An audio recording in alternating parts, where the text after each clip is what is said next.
Well, welcome back to Whole Bible Study with your host, me, Tad Inoue. We've come a long way together from the beginning lines of Genesis, where God speaks light into being through the ancestral stories of Abraham, Isaac, Jacob, and Joseph, and then to the great saga of Exodus, where Israel was delivered from slavery in Egypt and brought to the foot of Mount Sinai. There at Mount Sinai, God entered into covenant with the people and gave them the 10 Commandments, along with detailed instructions for building the tabernacle, which is the portable sanctuary that would be the heart of Israel's worship, where we've seen the people struggle with faithfulness, grumble against Moses, and even create a golden calf. Yet God's mercy and presence remained. By the end of Exodus, the tabernacle is complete. The cloud of God's glory fills it, and Israel is ready to begin a new phase of life, learning how to live with God dwelling in their midst. That brings us to the book of Leviticus.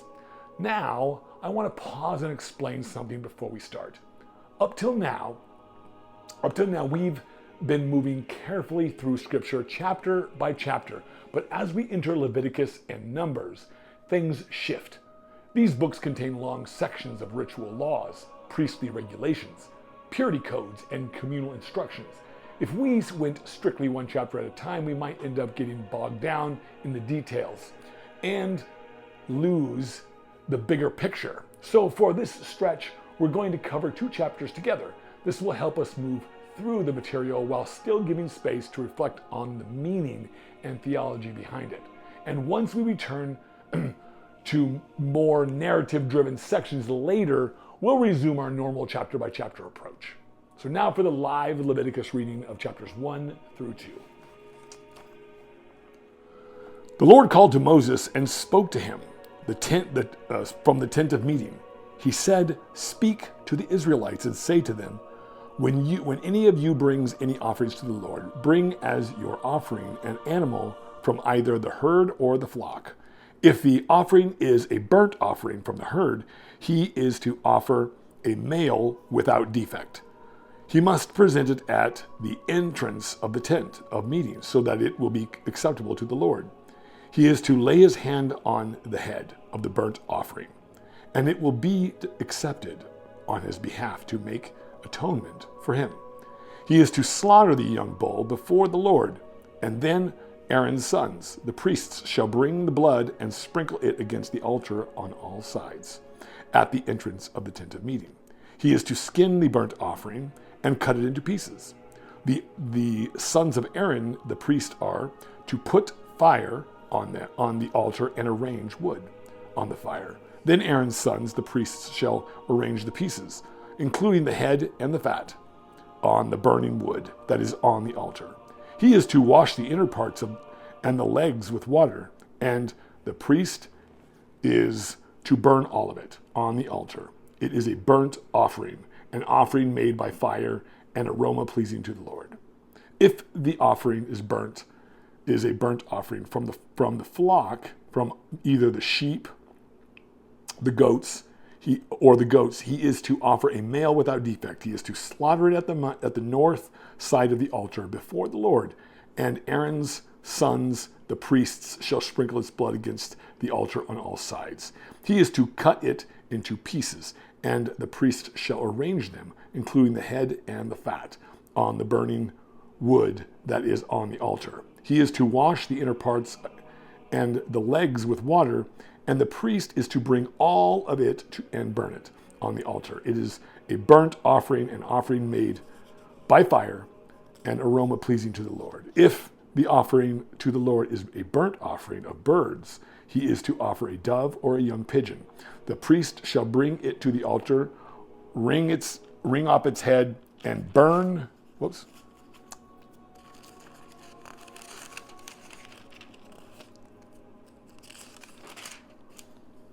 on the altar. Its blood shall be drained out on the altar. He is to remove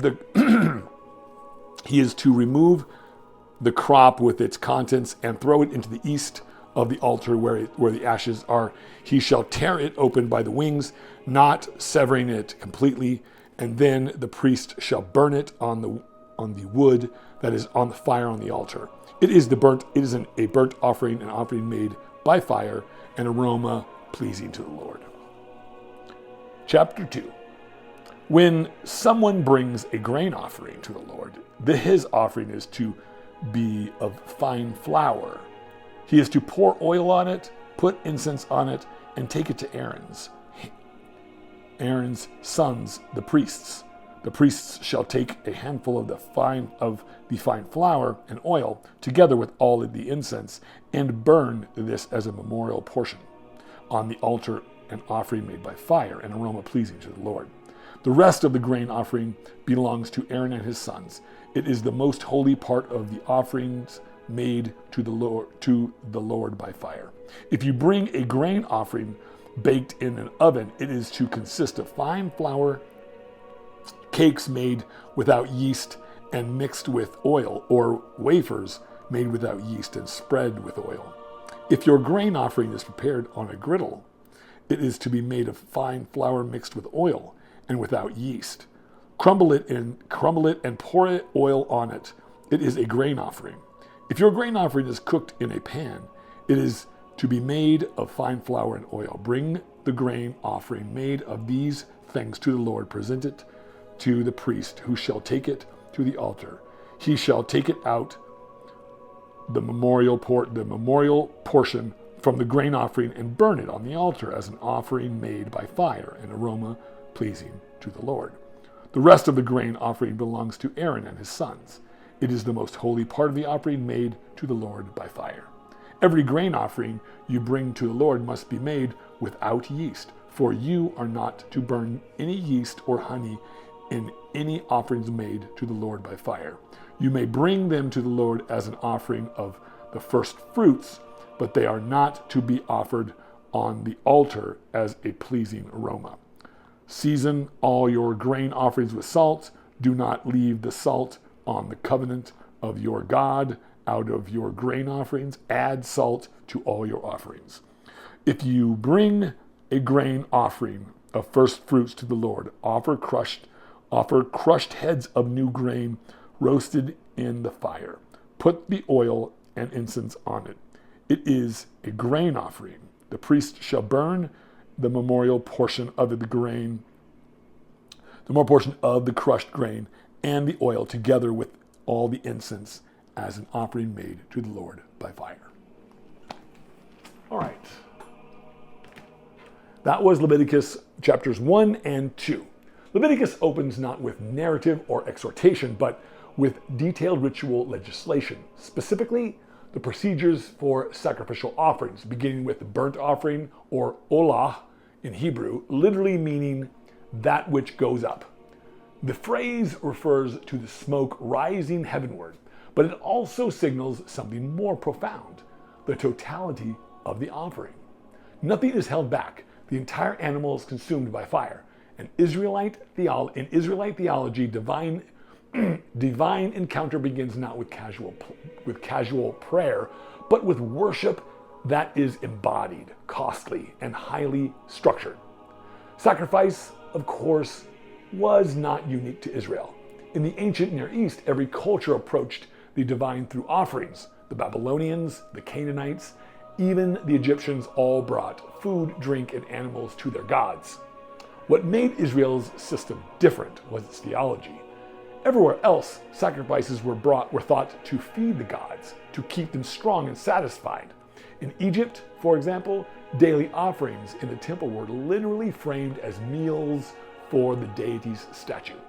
But Israel's priests rejected this idea outright. Psalms 50 captures the difference.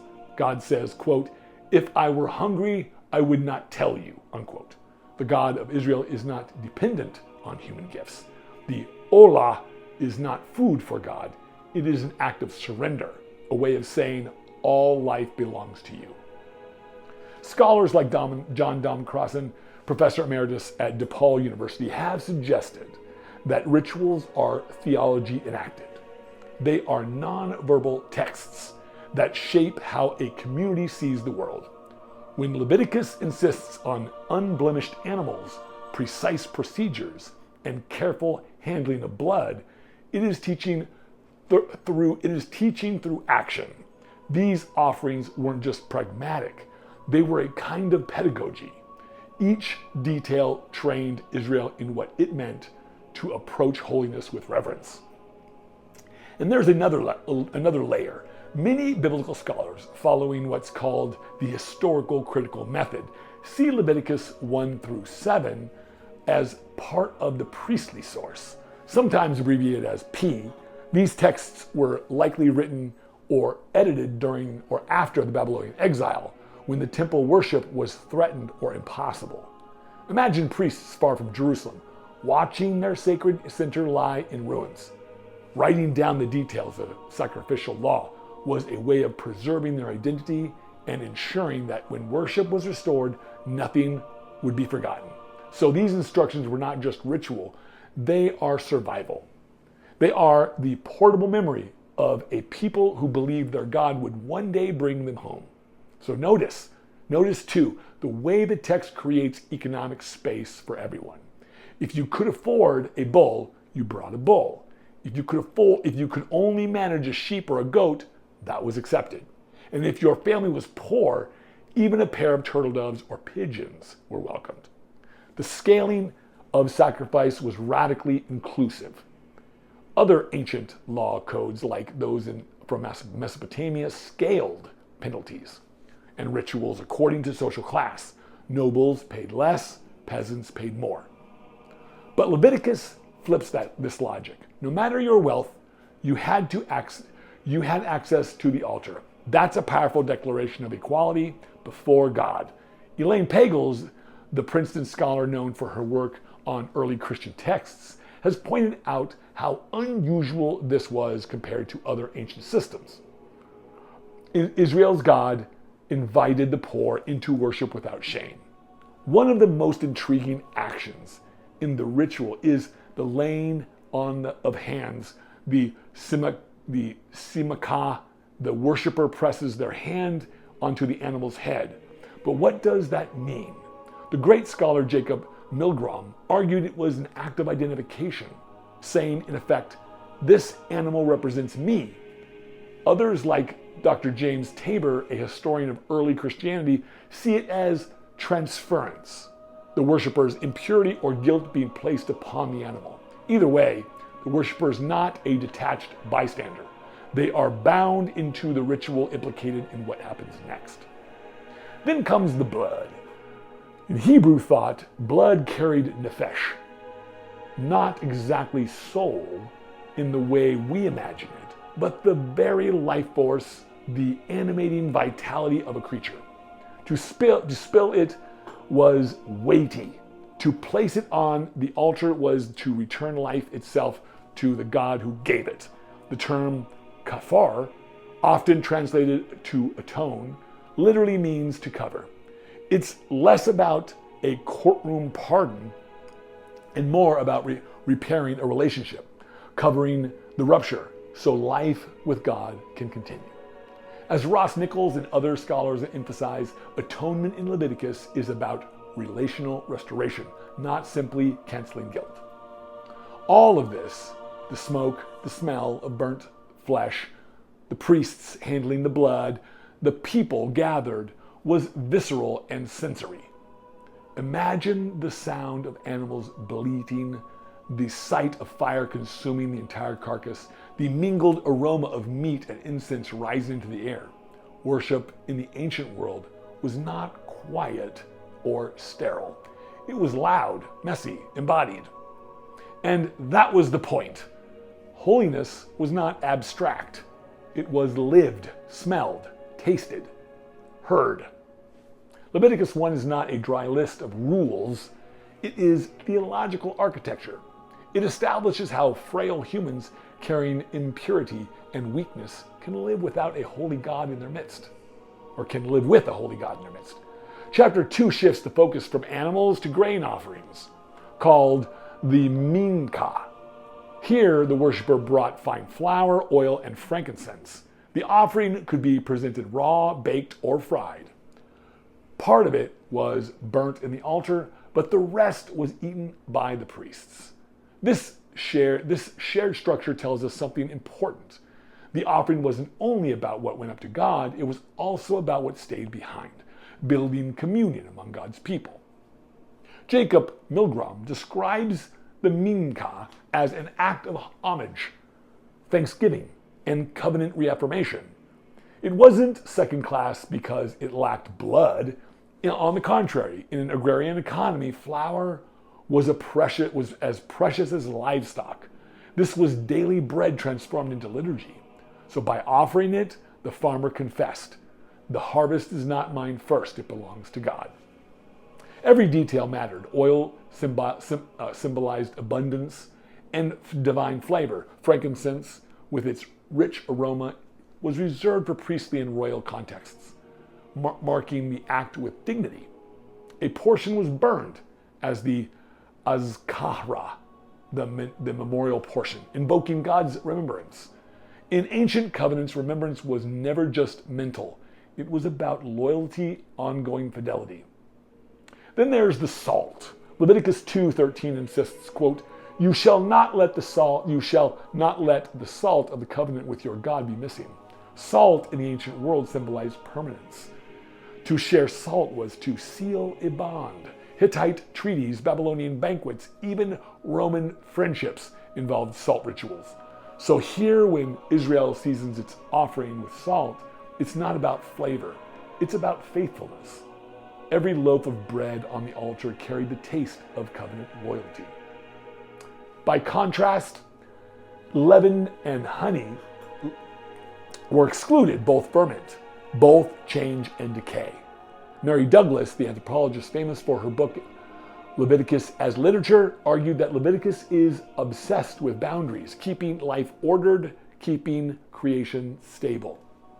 To exclude yeast and honey was to signal that offerings had to embody permanence, not transience.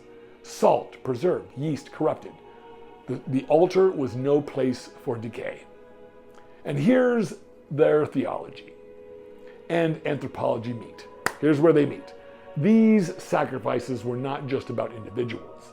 They shaped Israel's identity as people. Marcus Borg, a well-known New Testament scholar, once wrote that ritual is a way of embodying memory. By offering grain, Israel remembered its dependence on God season after season. By excluding yeast, they rehearsed the call to purity and stability. By eating part of the offering, the priests enacted divine hospitality, sitting at God's table as members of his household. The grain offering then was not a side dish. It was Israel's daily life, soil, seed, and sweat, lifted unto sacred space. And when the priests ate it, they weren't standing in for God, like pagan priests feeding their gods. Instead, they ate as God's household, enacting a kind of sacred meal in which God and people shared life together. So in Leviticus 1 and 2, we see two sides of worship: the olah, total surrender, where everything goes up in fire, and the miknah, covenantal sharing, where God and priests participate together. Both dramatize that God is not distant. God dwells with the people, and worship is the daily rehearsal of that holy nearness. And now for some closing reflections. Thank you very much for walking into Leviticus with me today. These chapters may seem foreign, but they are rich with meaning when we pause and listen. They remind us that worship has always been costly, embodied, and relational. They show us a God who invites all people, rich or poor, to come near with offerings of life and gratitude. And they point us to the central truth that holiness is not distant, but dwelling in the midst of the people. If this speaks to you, leave a note or share it with a friend. I'd love to hear how you've managed these passages. May you be blessed as you offer your own life as a living sacrifice, holy and acceptable to God. And we will see you in the next chapter soon.